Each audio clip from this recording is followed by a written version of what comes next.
ప్రజలారా, మనం ప్రతిరోజు సోషల్ మీడియాస్లో, టీవీస్లో, న్యూస్ పేపర్స్లో మనము పలానా అమ్మాయి రేప్ చేయడం జరిగింది, ఒక చిన్న పాపను రేప్ చేయడం జరిగింది అని కొన్ని సంఘటనలు మనం కళ్ళారా చూస్తుంటాము, కొన్ని వింటూ ఉంటాము. ప్రజలారా, ఇలా ప్రతిరోజు ఏదో ఒక రకంగా అమ్మాయిలు ఏదో ఒక రకంగా హరాస్మెంట్కి గురవుతూనే ఉన్నారు. ఎంత దారుణంగా గురవుతున్నారంటే, ఇప్పుడు మీరు ఈ వీడియో చూసే టైంలో కూడా ఈ ప్రపంచంలో ఏదో ఒక రకంగా ఏదో ఒక ప్లేస్లో ఒక అమ్మాయి మానభంగం చేయబడుతుంది, రేప్ అనేది చేయబడుతుంది.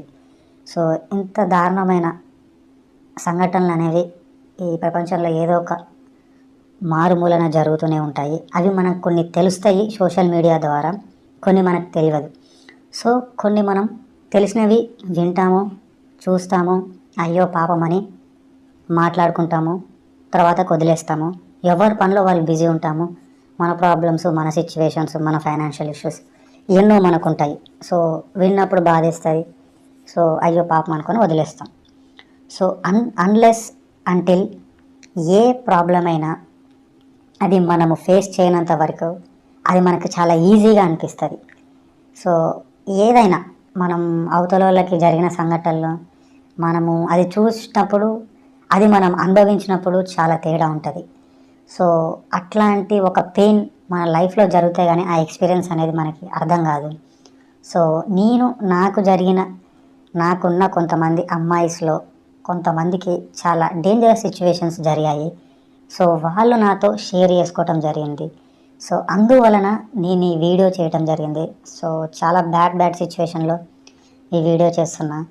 అసలు నేను నా చుట్టుపక్కల ఉన్న ఫ్రెండ్స్కే ఇలా జరుగుతుంది, అమ్మాయిలకి ఇలా జరుగుతుంది, నా చుట్టుపక్కల ఉన్న అమ్మాయిలకే అని నేను అసలుకి ఎప్పుడు ఎక్స్పెక్ట్ చేయలేదు. విన్నాం, నాకు ఊహ తెలిసినప్పటి నుంచి నేను రేప్ చేశారు, ఇట్లా పలానా గ్యాంగ్ రేపు చిన్న అమ్మాయిని రేప్ చేశారు అని టీవీస్లో వింటూనే ఉన్నాము, న్యూస్ పేపర్స్లో, సోషల్ మీడియాస్లో వింటూనే ఉన్నాము, చూస్తూనేమో అందరం ప్రతి ఒక్కరు వింటూనే ఉన్నాము, చూస్తూనే ఉన్నాము.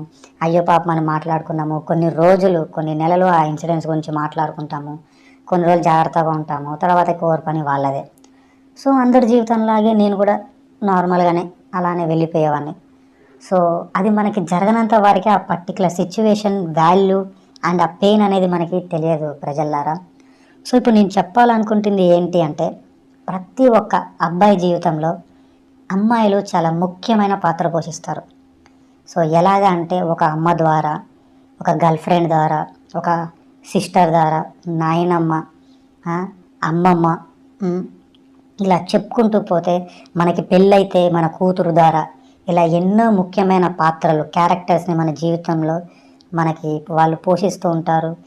ఒకవేళ అబ్బాయి లైఫ్లో ఒక అమ్మాయి అనేది లేకపోతే అసలుకి వాడి జీవితం అనేది జీరో, మ్యాక్సిమం అసలుకి వాడికి చెప్పుకోవడానికి కూడా పెద్ద ఏముండదు. ప్రతి ఒక్క పర్టికులర్ సిచ్యువేషన్లో, మెయిన్ సిచ్యువేషన్లో మన లైఫ్లో మనకి అమ్మాయిలు అనేది చాలా ముఖ్యం, మనకి అవసరం కూడా. సో అట్లాంటి అమ్మాయిలని మనం ఎలా చూసుకోవాలి ప్రజల్లారా? ఎలా పడితే అలా చూస్తాము వాళ్ళని, ఎలా పడితే అలా అరేంజ్మెంట్ చేయటము అంటే మనం చేస్తామని చెప్పట్లేదు, కొంతమంది చేస్తారు. అలా ఎందుకు చేయటం, ఏమొస్తుంది? బలవంతంగా రేప్ చేయటము, రేప్ చేసి మర్డర్లు చేసి ఆ శవాలని పడేయటము, లేదా ఒక పెట్రోల్ పోసి కాల్చివేయటము, ఇలా చేయటం వల్ల ఏమొస్తుంది? తర్వాత మీరే పోలీసులకి ఎలా అయినా దొరుకుతారు. ఈ రోజుల్లో దొరకడం అనేది పెద్ద మ్యాటర్ కాదు, ఇంపాసిబుల్ ఏం కాదు. సింపుల్గా దొరికిపోతారు, జైలు పాలవుతారు, చిప్పకూడ తినాల్సి వస్తుంది, తర్వాతకి మీ లైఫ్ అంతా స్పాయిల్ అవ్వాల్సి వస్తుంది. ఒకవేళ ఒక అమ్మాయి నచ్చితే అడగండి, ఒకవేళ ఓకే అంటే లైక్ ఓకే, హ్యాపీగా ఉండొచ్చు. లేదు అని అంటే మూసుకొని తన పని తను చేసుకుంటే మీ పని మీరు చేసుకోవచ్చు కదా. మీకు అంతగా నచ్చితే ప్రపోజ్ చేయండి. అని నేను చెప్తుంది కరెక్ట్గా ప్రజలారా. నచ్చితే ప్రపోజ్ చేయండి, లేదంటే నచ్చకపోతే వర్పనాలు చూసుకొని లైట్ ఇంకొక అమ్మాయిని ట్రై చేసుకోండి, అంతే. బలవంతంగా ఇబ్బంది పెడితే ఏమొస్తుంది? ఏమీ రాదు. ఇవన్నీ వేస్ట్ మ్యాటర్లు, వేస్ట్ వ్యవహారాలు. నచ్చకపోతే వర్పన్ వాళ్ళు చేసుకోవటం బెటరు. సో ఇలా ఒక ముఖ్యమైన పాత్రలు మన జీవితంలో అమ్మాయిలు అనేది పోషిస్తూ ఉంటారు. సో చాలా సిచ్యువేషన్లో, అది మీ లైఫ్లో ఉండొచ్చు, నా లైఫ్లో ఉండొచ్చు, ఉంటూనే ఉంటారు జీవితంలో, మన జీవితంలో అమ్మాయిలు. సో ప్రజలారా, అమ్మాయిలు మనము చాలా సినిమా ఇండస్ట్రీలో చూస్తుంటాము, కమిట్మెంట్, రమ్మంటారు, మనకి ఒక సింగిల్ నైట్ వస్తే మీకు ఛాన్స్ ఇస్తామంటారు. అది మనం కళ్ళ ముందు కనిపించేది సినిమా, అది గ్లామర్కి సంబంధించింది కాబట్టి, గ్లామర్ ఇండస్ట్రీ కాబట్టి ఎక్కువ అందరూ మాట్లాడుకుంటారు కాబట్టి, ఆ సినిమా ఇన్ఫ్లుయెన్స్ అనేది ప్రజల మీద కొంచెం ఎక్కువగా ఉంటుంది కాబట్టి అది బయటికి అనేది కనిపిస్తుంది. అండ్ అది ప్రతి చోట ఉంటుంది. హెరాస్మెంట్, అమ్మాయిని ఏదో ఒక రకంగా హెరాస్మెంట్ చేయటం అనేది, అడగటం నో ప్రాబ్లం. సో బలవంతం చేయటం అనేది అది బిజినెస్లో ఉంటుంది, పాలిటిక్స్లో ఉంటుంది. ఆఖరికి ఒక చిన్న బట్టల షాప్లో ఒక 10 మంది ఎంప్లాయీస్ ఉంటే అక్కడ ఒక 3-4 అమ్మాయిలు ఉంటే, ఒక 10 మంది ఉంటే 3-4 అమ్మాయిలు ఉంటే మిగతా వాళ్ళు బాయ్స్ ఉంటే పక్కా వాళ్ళు వీళ్ళని అడగటము, ట్రై చేయటం అనేది జరుగుతుంటుంది. అది ప్రతి ఏరియాలో, ప్రతి సిచ్యువేషన్లో, ఒక చిన్న గ్రామంలో కూడా ఇట్లాంటి సిచ్యువేషన్స్ జరుగుతూనే ఉంటాయి. అవి జరగకుండా ఉండవు. బట్ బలవంతం చేయటం అనేది తప్పు. నేను చెప్పాలనుకుంటే అనుకుంటుంది ఏంటి అంటే బలవంతం చేయడం అనేది తప్పు. అలా చేయటం వల్ల ఏమీ రాదు. నేను ఫైనల్గా చెప్పాలనుకునేది బలవంతం చేయొద్దు, చేయటం వల్ల ఏమీ రాదు, అలా చేస్తే మనదే తప్పు అని నేను క్లియర్గా మళ్ళీ చెప్తున్న ప్రజల్లారా. ఇంత ముఖ్యమైన పాత్ర పోషించే జీవితంలో ఇట్లాంటి అరుదైన అమ్మాయిని ఎలా పడితే అలా చేస్తే అది చాలా తప్పు. మీరు అనొచ్చు, ఈ రోజుల్లో అమ్మాయిలు ఏం బాగలేదు, బయట చూస్తున్నాం కదా చాలామంది అంటున్నారు అబ్బాయిలు చాలా మంచోళ్ళు ఉన్నారు. ఎలా ఉంటే ఏంది, పక్కకు పెట్టండి. అది మంచోళ్ళు ఉంటారా, అమ్మాయిలు చెడ్డోళ్ళు ఉంటారు, పక్కకు పెట్టండి. అట్లా అని మనమైతే వాళ్ళ మీద పడి రేపైతే చేయలేం కదా. అమ్మాయిల్లో మంచోళ్ళు ఉంటారు, చెడ్డోళ్ళు ఉంటారు, అబ్బాయిల్లో మంచోళ్ళు ఉంటారు, చెడ్డోళ్ళు ఉంటారు. సో ఈ మధ్యన కూడా మనం కొన్ని వింటున్నాం, అబ్బాయిల మీద కూడా అమ్మాయిలు రేప్ చేయటం జరుగుతుంది అనేది. సో అది కూడా మనం వింటున్నాం, ఇది కూడా మనం వింటున్నాం. సో ఎక్కువ ఎవరికి జరుగుతుంది అనేది మనం చూస్తే ఆబ్వియస్లీ అది అమ్మాయికే జరుగుతుంది. సో ఇంత దారుణమైన సిచ్యువేషన్స్లో అమ్మాయిలు అనేది ఈ సొసైటీలో బతుకుతున్నారు ప్రజలారా. సో నేను చెప్పాలనుకుంటుంది ఏంటి అంటే, అసలు ఈ వీడియో చేయడానికి కారణం ఏంటి అని అంటే, సో నాకు తెలిసిన ఒక అమ్మాయి, సో తన నా ఫ్రెండ్. సో ఈ సిచ్యువేషన్ తను నాకు చెప్పుకొని చాలా చాలా చాలా బాధపడ్డది. ఈ ఒక్క సిచ్యువేషన్ నేను విన్న తర్వాతకి ఈ వీడియో చేసి నేను చెప్పాలి అని అనుకున్నా. సో ఆ అమ్మాయి ఒక బిల్డింగ్లో ఉంటుంది. ఆ బిల్డింగ్లో ఒక అబ్బాయి ఉంటాడు. ఈ అమ్మాయి కొంచెం చిన్నది, ఆ అబ్బాయి చాలా పెద్దోడు. ఆల్మోస్ట్ ఒక 8 to 10 years డిఫరెన్స్ ఉంటుంది. సో చిన్నప్పటి నుంచి ఇద్దరు చూసుకుంటూ ఉండేవాళ్ళు. ఒక పర్టికులర్ ఏజ్ వచ్చిన తర్వాతకి ఈ అమ్మాయి అన్నయ్య అనటం ఆ అబ్బాయిని మొదలుపెట్టింది. వాడు కూడా ఈ అమ్మాయిని చెల్లి అనటం మొదలుపెట్టారు. చెల్లి అని మొదలుపెట్టాడు. సో ఒక పర్టికులర్ స్టేజ్ తర్వాతకి, పెద్ద అయిన తర్వాతకి రాఖీ పండుగ వస్తే రాఖీకి అతనికి రాఖీ కట్టడం జరిగింది. అలా కంటిన్యూస్గా ఇయర్ బై ఇయర్ రాఖీ కడుతూ వచ్చి ఉండేది. So sister and brother relation ఉండేది. సో ఒకరోజు వాడి ఇంట్లో ఎవరు లేకపోతే కాల్ చేసి, ఇలా చెల్లమ్మ ఒకసారి ఇంటికి మాట్లాడేది ఉంది అని అంటే, పాపం ఈ అమ్మాయికి తెలియక ఈ అమ్మాయి వాడి ఇంటికి వెళ్ళింది. వెళ్తే వాడు ఇంట్లోకి వచ్చాక స్లోగా మాట్లాడుకుంటూ ఈ అమ్మాయి మీద సో సెక్సువల్ హెరాస్మెంట్ అంటే సెక్షువల్గా అటెంప్ట్ చేయటం, ఎక్కడ పడితే అక్కడ టచ్ చేయటము, రేప్ అటెంప్ట్ చేయటం లాంటివి స్లోగా ట్రై చేశాడు. సో ఆ అమ్మాయి విడిపించుకొని ఏడ్చుకుంటూ అక్కడి నుంచి వెళ్ళిపోయింది. సో ఈ సంఘటన నాకు తను చెప్పుకుంటూ, తను నా ఫ్రెండ్, ఈ సంఘటన తను నాకు చెప్పుకుంటూ చాలా చాలా చాలా బాధపడ్డది. అసలు నేను నాకు ఎక్స్పెక్ట్ చేయాలి, అసలు ఇట్లాంటి ఒక సిచ్యువేషన్ నా చుట్టుపక్కల ఉన్న నాకు తెలిసిన కొంత అమ్మాయిలకు జరుగుతుందని నేను ఎక్స్పెక్ట్ చేయలేదు. మొన్న రీసెంట్గా విన్న ఒక తండ్రి తన కూతుర్ని రేప్ చేశాడంట. మళ్ళీ ఇంకొక ఇన్సిడెంట్ విన్నాను, ఒక అక్కని తమ్ముడు రేప్ చేశాడంట. ఇంకొకటి కూడా విన్నాను, ఒక చెల్లిని ఒక బ్రదర్ రేప్ చేశాడంట. మళ్ళా ఒకటే తల్లికి పుట్టిన కడుపులో ఒక బ్రదర్ ఒక చెల్లిని రేప్ చేశాడంట. ఇట్లాంటి దారుణమైన ఇన్సిడెంట్స్ని, ఇట్లాంటి దారుణం అంటే అసలుకి మనం వింటున్నాము, చూస్తున్నాము. ఇంత దారుణమైన స్టేజ్కి ఎలా వచ్చారు అసలుకి మరీ నాకు అర్థం కావట్లేదు.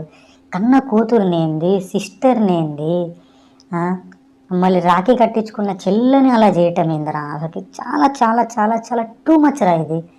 ఇంత టూ మచ్ అంటే అసలుకి మీరు ఎంత దారుణంగా అయిపోయిందంటే, అసలుకి అమ్మాయిలారా చాలా చాలా జాగ్రత్తగా ఉండండి మీరు. ఎందుకంటే ప్రతి చోట ఇది అనేది ఉంటుంది, ఉండకుండా ఉండదు. అట్లా అని అబ్బాయిలు అందరూ గలీజోళ్ళు కాదు. అబ్బాయిలు చాలా చాలా చాలా చాలా చాలా మంచి వాళ్ళు ఉంటారు కొంతమంది.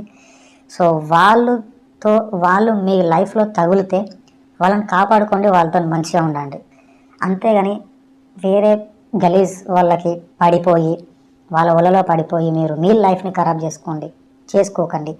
చాలా మంచి చాలా మంచి అబ్బాయిలు ఉంటారు, నేను చెప్తున్నా కదా, చాలా మంచి అబ్బాయిలు ఉంటారు. వాళ్ళని మంచిగా సెలెక్ట్ చేసుకొని మంచిగా ఉండండి. కానీ అమ్మాయిలారా ప్రతి చోట ఇలాంటిది మీకు ఫేస్ అవుతూనే ఉంటుంది.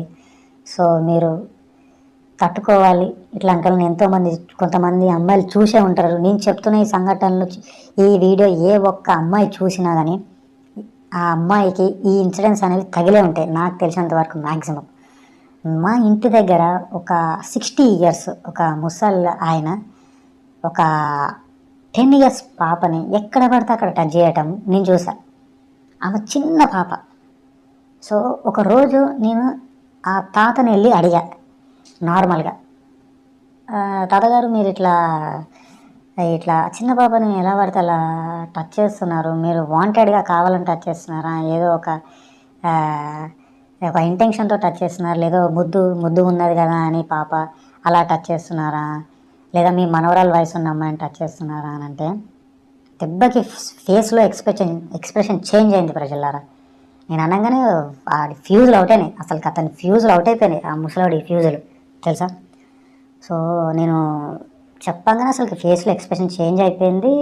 నేను గెస్ చేసిన అనుకున్నాడేమో, నాకు కాల్ వస్తుంది చిన్న, నేను వెళ్ళిపోతా, నేను మళ్ళీ మాట్లాడతా అని చెప్పి వెళ్ళిపోయాడు. అసలుకి నాకు నేను గెస్ చేసింది, నేను అనుకుంది కరెక్టే కదా అని నాకు అనిపించింది. చిన్న పాప, తనకి 10 years కూడా సరిగ్గా ఉండవు అనుకుంటా మేబీ. అట్లాంటి ఒక చిన్న పాప దగ్గర పోయి ఆ చిన్న పాపని ఎక్కడ పడితే అక్కడ టచ్ చేయటము, ఆమెను కిస్ చేయటము. పాప చిన్న పిల్లకి తెలియదు. మీరు కూడా ఎవరైనా పేరెంట్స్ ఈ వీడియో చూసినా కానీ మీ పిల్లల్ని ఎవరి దగ్గర పడితే వాళ్ళ దగ్గరికి పంపకండి. చూసి జాగ్రత్తగా చూసుకోండి. చిన్నపిల్లల్ని పంపకండి, చాలా దారుణాలు బయట జరుగుతున్నాయి. సో ఇట్లాంటి ఎన్నో ఇన్సిడెంట్స్ నేను చూసా ప్రజలారా. ఆవేదన తట్టుకోలేక ఇక నేను ఈ వీడియో చేయాల్సి వస్తుంది. సో మీరు అనొచ్చు, మరీ శుద్ధ పూస లెక్క ఇట్లాంటి మాటలు చెప్తున్నావు, బయట కూడా అమ్మాయిలు ఈ రోజుల్లో చాలా డేంజర్ ఉన్నారు భయ్యా, నువ్వేమనుకుంటున్నావు అని అనొచ్చు. రివర్స్లో నన్ను కామెంట్ చేయొచ్చు కూడా. అవును భయ్యా, ఉండొచ్చు బయట, నేనేమీ లేదు అనట్లేదు. కానీ అందరూ ఉండరు కదా, కొంతమంది ఉండేది. అబ్బాయిలు కూడా ఎవరో అబ్బాయి రేప్ చేసినంత మాత్రం నువ్వు రేప్ చేస్తావా? చెయ్యవు కదా. ఎవరో కొంతమంది ఉంటారు. ప్రతి ఒక్క దాంట్లో మంచి ఉంటుంది, చెడు ఉంటుంది. సో మనం మంచినే చూడాలి తప్ప చెడుని చూస్తే అది ఆ నెగిటివిటీ అనేది మనకి వస్తుంది. సో నేను చెప్పాలనుకుంటుంది ఏంటి అంటే ప్రజలారా, చాలా చాలా చాలా చాలా ఇట్లాంటివి ఫేస్ చేస్తున్నారు. రేపు మన అక్కకో, చెల్లికో, లేదా మన ఫ్రెండ్కో, మన గర్ల్ ఫ్రెండ్కో జరగచ్చు. అలా జరగనంత వరకు మనం లైట్ తీసుకుంటాం. సో జాగ్రత్తగా అనేది ఉండటం మంచిది. సో ఎక్కడైనా అమ్మాయిలని దూరంగా పంపించిన వాళ్ళతో రెగ్యులర్గా టచ్లో ఉండటం, మాట్లాడటం ఇలాంటివి చేస్తూ ఉండండి. లైట్ తీసుకోకండి. ఎప్పుడు ఏం జరుగుద్దో ఎవరికి తెలియదు. సో కొన్నిసార్లు మన పక్కనే ఉండొచ్చు కొంతమంది, మన రిలేషన్లోనే కొంతమంది చిన్న చిన్న అమ్మాయిలని ఎలా పడితే అలా చూడటము, రేప్ అటెంప్ట్స్ చేయటము, ఇలాంటివి జరుగుతూ ఉంటాయి. చాలా చాలా బయట మనం చూస్తూ ఉంటాము. సో ఇలా చెప్పుకుంటూ పోతే చాలా చాలా ఉన్నాయి ప్రజలారా. సో జాగ్రత్తగా ఉండండి గర్ల్స్, జాగ్రత్తగా ఉండండి. ఎప్పుడు ఏమైనా జరగవచ్చు. ఎవరిని అంత ఈజీగా నమ్మకండి. ఒక్కరినే మీరు నమ్మాల్సింది మీ పేరెంట్స్ని, మీ మమ్మీ, మీ డాడీని, మీ అమ్మ, మీ నాన్నని, వీళ్ళని నమ్మండి. లేదా మీకు ఎవరు సేఫ్ అనిపిస్తారో మీ ఫ్రెండ్ సర్కిల్స్లో లేదా మీకు రిలేటివ్స్లో ఎవరు క్లోజ్ ఉంటారో వాళ్ళతోనే షేర్ చేసుకోండి, వాళ్ళకి చెప్పుకోండి మీ బాధలు ఏమైనా ఉన్నా. సో నాకు చాలా చాలా చాలా బాధాకరంగా ఉంది. నేను నా చుట్టుపక్కలనే ఇట్లాంటి ఇన్సిడెంట్స్ జరిగినాయి. సో తట్టుకోలేకపోతున్నా, చాలా నాకు బాధేస్తుంది. సో అందుకే ఈ వీడియో చేయాల్సి వస్తుంది. సో జాగ్రత్తగా ఉండండి గర్ల్స్. సో అమ్మాయి లేకుండా అబ్బాయి ఉండడు, అబ్బాయి లేకుండా అమ్మాయి ఉండరు. సో ఇది అందరికీ తెలిసిన సత్యమే. సో ఒకరు లేకుండా ఒకరు ఉండడం అనేది ఇంపాసిబుల్. అమ్మాయి అవసరం అబ్బాయికి కావాలి, అబ్బాయి అవసరం అమ్మాయికి కావాలి. సో అమ్మాయిలో చెడ్డోళ్ళు ఉన్నారు, అబ్బాయిలో చెడ్డోళ్ళు ఉన్నారు, అమ్మాయిల్లో మంచోళ్ళు ఉన్నారు, అబ్బాయిలో కూడా మంచోళ్ళు ఉన్నారు. సో ఎవరు చెడ్డోళ్ళు కాదు, అలా అని ఎవరు మంచోళ్ళు కాదు. సో ఇది నేను చెప్పాలనుకుంటున్నా. So thank you.